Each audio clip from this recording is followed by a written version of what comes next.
Bonjour tout le monde, j'espère que vous allez bien. Bienvenue dans cette nouvelle capsule vidéo.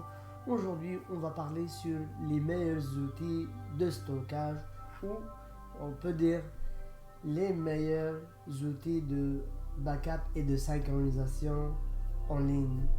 Fait que si on parle sur les outils, on parle sur le data. Fait qu'aujourd'hui, on manipule beaucoup de data, soit des documents sur nos ordinateurs, nos tablettes, nos cellulaires, soit des photos, soit des dossiers qu'on veut partager entre amis, entre collègues, entre binômes, etc. Fait que c'est pour cela, aujourd'hui, je vous conseille vraiment d'utiliser ces outils et puis avec ces outils, vous allez acheter la tranquillité, la sécurité et de la fiabilité. Parce que si vous n'utilisez pas ces outils, puis vous laissez vraiment votre data localement, soit au niveau de vos ordinateurs, soit au niveau de vos cellulaires, soit au niveau de vos tablettes, et vous ne faites pas de la synchronisation sur le nuage, ça se peut vous allez avoir des problèmes si jamais vous avez un bris au niveau de votre ordinateur ou un bris au niveau de votre cellulaire, etc. Fait que pour commencer, on va essayer de parler aujourd'hui sur quelques outils. Par exemple, les outils de Microsoft, les OneDrive et les outils de Google Photos, Google Drive, de Google, ainsi l'outil de Apple, le iCloud. Ici aussi, on va aussi parler un petit peu sur Dropbox aujourd'hui. Dropbox, c'est un outil aussi de sauvegarde, de synchronisation en ligne, mais lui, ça ne prend pas un domaine bien spécifique. Fait que vous pouvez l'utiliser avec le domaine de Google, avec le domaine de Microsoft ou avec le domaine de iCloud, n'importe lequel domaine. Fait que vous pouvez configurer un compte puis vous allez bénéficier d'un stockage. Je sais pas c'est quoi le stockage gratuit qu'il fournit, mais quand même c'est un outil que j'ai utilisé dans le passé puis ça va bien. Ok? Fait on va passer. Pour utiliser vraiment ces outils, il faut tout d'abord créer des comptes. Fait que si je décide vraiment d'utiliser les outils de Google, fait que je dois avoir un compte avec Google. C'est-à-dire, vous devrez créer un compte avec le domaine de Google. Et si je veux aussi utiliser les outils de Microsoft, je devrais avoir un compte avec le domaine de Microsoft, qui est le Outlook, qui est gratuit. Et puis, vous pouvez acheter des domaines sur Microsoft. Et aussi, si je veux utiliser vraiment les périphériques et les outils d'Apple, fait que ça va me prendre vraiment un compte avec le iCloud. Ok? En passant, pour les gens qui utilisent l'iPhone, etc., fait que parfois, c'est parfois toujours pour télécharger des applications, il va vous demander un identifiant Apple. Fait qu'une bonne nouvelle, un identifiant Apple, on peut le créer avec le domaine de Gmail ou le domaine de Outlook ou le domaine de iCloud. Fait qu'il accepte vraiment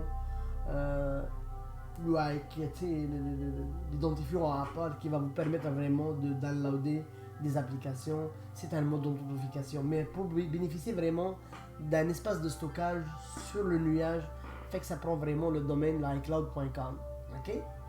Et puis avant de continuer vraiment vers le fonctionnement et la configuration de ces outils, je vais parler sur quelque chose de très important, une autre réponse très importante qui est la sécurité de votre compte. Tout d'abord, je remercie 06 Mobile qui a fait une vidéo similaire à ça, puis il a conseillé le monde de bien sauvegarder, de bien mémoriser leur mot de passe, parce que s'ils perdent leur mot de passe, ça risque qu'ils vont perdre les données qui sont dans leur cellulaire parce qu'ils ne peuvent pas le connecter à nouveau si jamais un bris ou un vol au niveau de cellulaire. Moi, je dirais non. Vous avez le droit d'oublier votre mot de passe, mais à une condition, vous devez renforcer de la sécurité au niveau de votre compte. Par exemple, lors de la création d'un compte Gmail, il va vous proposer un deuxième courriel de sécurité cas où vous perdez le mot de passe. Fait vous allez avoir une notification, un code qui va être envoyé sur un courriel secondaire ou un numéro de téléphone, y compris le vôtre. Fait c'est pour cela, moi je vous conseille aujourd'hui de renforcer la sécurité lors de la création de vos comptes en rajoutant des courriels secondaires pour récupérer des codes d'authentification pour modifier le mot de passe. Fait que si jamais vous oubliez votre mot de passe, c'est pas grave, juste choisir l'option mot de passe oublié, puis il va vous mentionner les deux comptes que vous avez déjà configurés, soit un courriel secondaire ou un numéro de téléphone. Vous allez recevoir un code d'authentification. Une fois que vous saisissez le code en question, il va vous donner vraiment la main pour modifier votre mot de passe, puis vous allez avoir un mot de passe. Fait que c'est pas dangereux si vous oubliez votre mot de passe. Mais comme monsieur de 06 Mobile l'a dit, si vous ne faites pas cette configuration puis vous oubliez le mot de passe, fait que c'est sûr vous allez perdre l'ensemble de vos informations que vous avez sur le nuage. Ok? On va aller maintenant à comment ça fonctionne, puis on va parler aussi sur la configuration des sociétés. Et une fois que vous créez un compte avec le domaine de Google, vous allez avoir automatiquement 15 gigas d'espace gratuit sur le nuage. Et puis, il y a des data centers dédiés pour Google qui vont vous fournir cet espace. Si jamais vous constatez que vous commencez à manipuler beaucoup de data, vous pouvez acheter de l'espace en ligne. Ça coûte pas cher. Ça coûte quelques dollars pour quelques gigs. Ok? C'est aussi pareil, quand vous créez un compte avec le domaine de Microsoft, vous allez avoir 5 gigas d'espace libre. Et aussi, si vous avez besoin d'augmenter, moi je suis avec Microsoft, je paye 2 dollars pour 100 gigs. C'est pas assez cher. C'est pareil aussi pour Apple. Si voulez-vous bénéficier vraiment de 5 gigas gratuits sur le nuage, sur les data centers de Apple, fait qu'il faut créer un compte avec le domaine de Apple. Ok? Et puis, c'est vraiment très fiable, et puis vous avez la sécurité, la garantie de vos données au niveau de ces data centers. Ok? Maintenant, on va parler sur le fonctionnement. Par exemple, si je commence à parler par exemple OneDrive. OneDrive, c'est un outil de sauvegarde et de synchronisation en ligne sur votre nuage ou sur votre espace sur le serveur par exemple de Microsoft. Fait qu'une fois vous créez un compte avec Microsoft qui est Outlook.com, vous allez automatiquement 5 gigas d'espace libre. Fait un espace qui va être alloué à ton compte, puis ça va être dans un data center quelque part. Et puis une fois vous prenez le même compte, vous connectez avec OneDrive, ça va linker sur le même dossier. Fait que soit vous utilisez un ordinateur portable, un ordinateur de table, une tablette, un cellulaire, fait que ça va synchroniser avec le même dossier. C'est pareil pour Google Photos, Google Drive, iCloud. Ok? On va aller faire une petite pratique puis vous allez voir. Mettons, moi j'ai déjà mon OneDrive qui est connecté déjà, puis une fois connecté, vous allez avoir un sous-dossier sur votre ordinateur. C'est le dossier qui est l'équivalent, je vais retourner ici dans le slide, qui est un dossier qui est ici, et puis qui va aller synchroniser vers votre compte, votre espace sur le data center de Microsoft. Ok? Et puis, on va faire un test, on va créer un dossier ici, ou un fichier. On va aller avec un fichier, c'est plus facile. Ok? Je vais appeler Kamal. Test, excusez. Kamal Test. Fait que je viens de créer un fichier qui s'appelle Kamal Test localement. Puis à un moment donné, si je regarde l'icône de OneDrive, ça commence la synchronisation. Ok? Et puis je vais me connecter sur un autre ordinateur distant. Il va prendre un autre ordinateur, on va connecter sur le compte de Microsoft. Ok?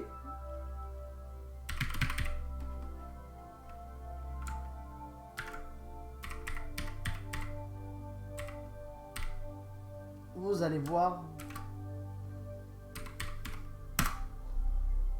ça va descendre le même dossier qui est ici sur mon ordinateur ici. Fait que c'est un deuxième ordinateur, vous allez voir, ça va descendre le même dossier, y compris le dossier que je viens de créer.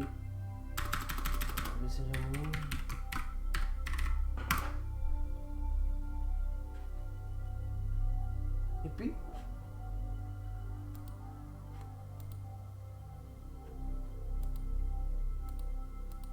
on va laisser plus tard, je configure pas ça. Fait, et voilà, je viens d'avoir mon dossier de OneDrive qui est sur le cloud. Il vient de descendre sur mon 12e ordinateur qui est Kamal Server 01. Alors que ici, je suis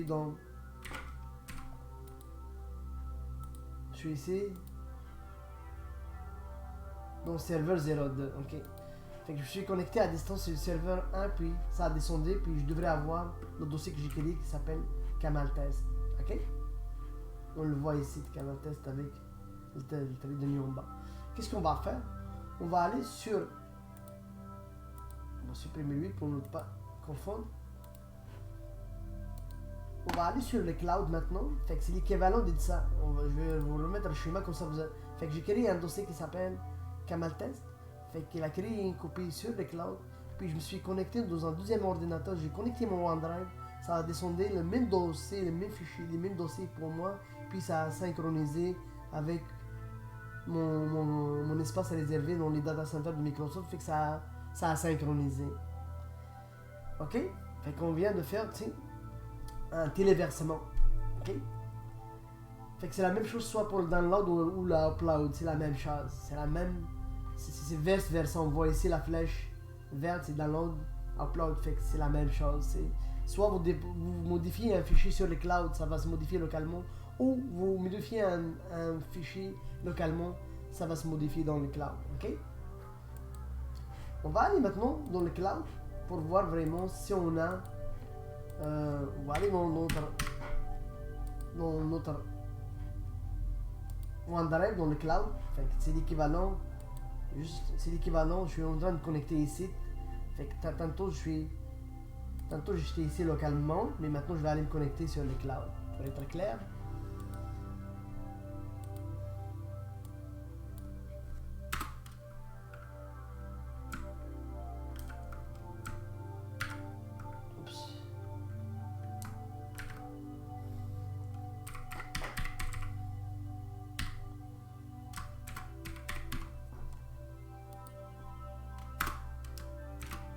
Oh my god.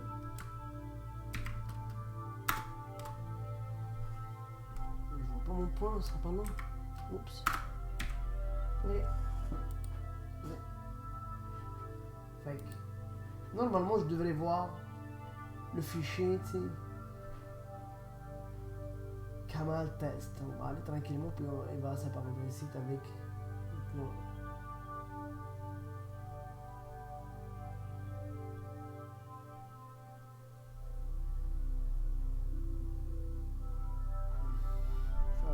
Synchro, actualiser.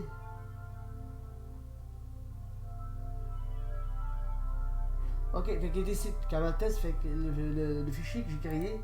Puis qu'est-ce qu'on va faire? On va aller faire une modification sur le cloud. Fait que je suis dans le cloud. Alors Kamal, tu sais, je viens de modifier, de mettre une note dans mon fichier, puis j'enregistre. Puis il faut enregistrer. Je suis dans le cloud, fichier, je retourne ici localement. Je cherche le fichier en question, Kamal Test. Ah moi, tu sais, l'information est ici. Donc, la modification est faite, même si j'ai fait une modification sur le cloud. Puis si je vais aller dans le deuxième ordinateur, si j'ouvre Kamal Test, je devrais avoir la même information. Et puis si je... Alors le monde, si je fais comme ça aussi, je viens de modifier localement sur le deuxième ordinateur qui est serveur 01. J'enregistre. Puis si je reviens dans l'ordinateur qui est serveur 02, je devrais avoir la même information à le monde. Ça va pas synchroniser, on va actualiser. Tu sais? Parce que ça devrait. Ça prend quand même un temps pour y aller. Je fais de la modification aussi dans le serveur 001. Ça monte ici, puis ça va descendre sur mon ordinateur. On va regarder si c'est là. Ok, je suis dans le deuxième. Ça n'a pas encore descendu, c'est bizarre. Il y a 2 secondes, fait que dedans.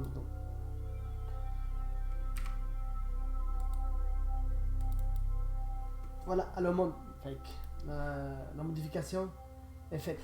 Et puis si je retourne sur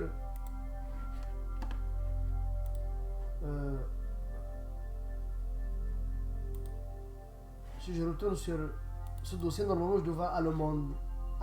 Je suis dans le cloud puis je vois l'information. Fait si je retourne dans ce schéma, fait que j'ai créé un dossier ici, ça a monté ici, puis j'ai connecté mon OneDrive ici, ça a descendu le dossier. J'ai fait des modifications sur le cloud, je l'ai vu ici, J'ai fait des modifications sur mon dossier ici, je l'ai vu sur le cloud, je l'ai vu sur l'ordinateur qui est ici.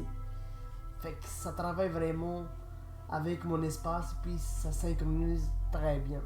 C'est la même chose pour Google Photos, Google Drive. On va juste faire un test aussi avec Google Drive, puis vous allez voir, c'est le même principe. Je vais aller ouvrir mon Google Drive, tu sais. Fait que ça, c'est online, ok. Et puis, je vais ouvrir aussi mon Google Drive local sur l'ordinateur. Fait qu'une fois que vous connectez votre Google Drive, vous allez avoir un disque local. Fait qu'on va créer un nouveau dossier aussi qu'on va appeler commande test 01. Ok. Fait que je viens de créer localement sur mon ordinateur.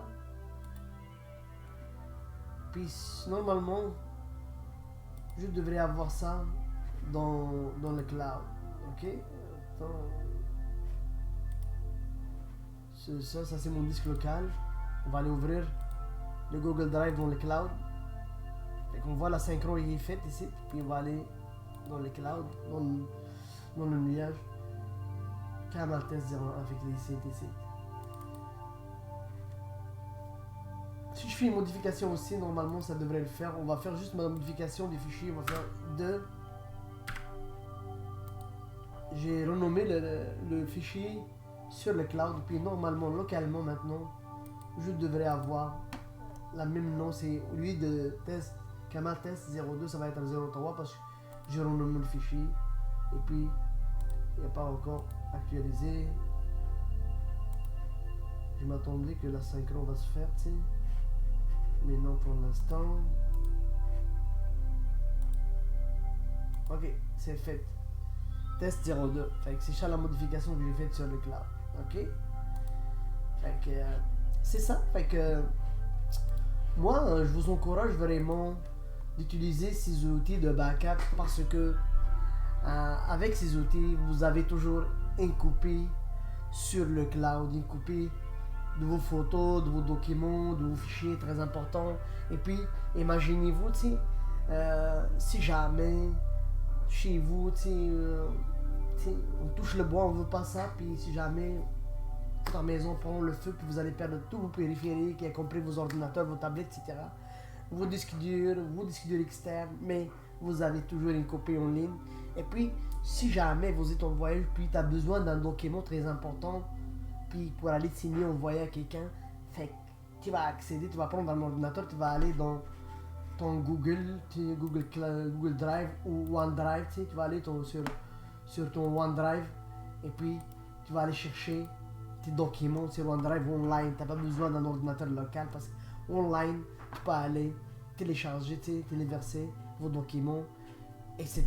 Et puis aussi, ce qui est le fun pour les étudiants qui partagent un mémoire ou un travail avec un collègue, fait que vous pouvez partager un dossier sur OneDrive. Il y a l'option de partager, vous allez créer un fichier Word, puis vous allez le partager, puis vous allez envoyer le lien à votre collègue, fait que vous allez travailler simultanément sur le même dossier, puis vous allez voir instantané les modifications qui sont faites soit par vous ou par votre collègue. Et puis, si on parle aussi sur la fiabilité de la sécurité de l'information, c'est 100% garanti par nos fournisseurs quand même. Google et Microsoft quand même sont fiables au niveau de la sécurité, puis c'est bien connu. Fait que merci beaucoup, puis j'espère bien que cette capsule vidéo va aider le monde. Puis si vous avez des questions, n'hésitez pas à me laisser des commentaires, puis je vais essayer de répondre à vos commentaires. Et je remercie énormément 06 Mobile qui nous fait de temps en temps des vidéos sur le fonctionnement de ces outils, puis il parle comment ça fonctionne les cellulaires. Vraiment, moi je t'encourage de continuer ce domaine, c'est bien de donner de l'information pour votre clientèle, puis les gens, ils vont savoir comment ça fonctionne, d'où ça vient cette technologie, puis le partage d'informations, c'est ça ma monnaie. Moi, je partage énormément mes connaissances, et puis merci beaucoup. À la prochaine vidéo. Bye.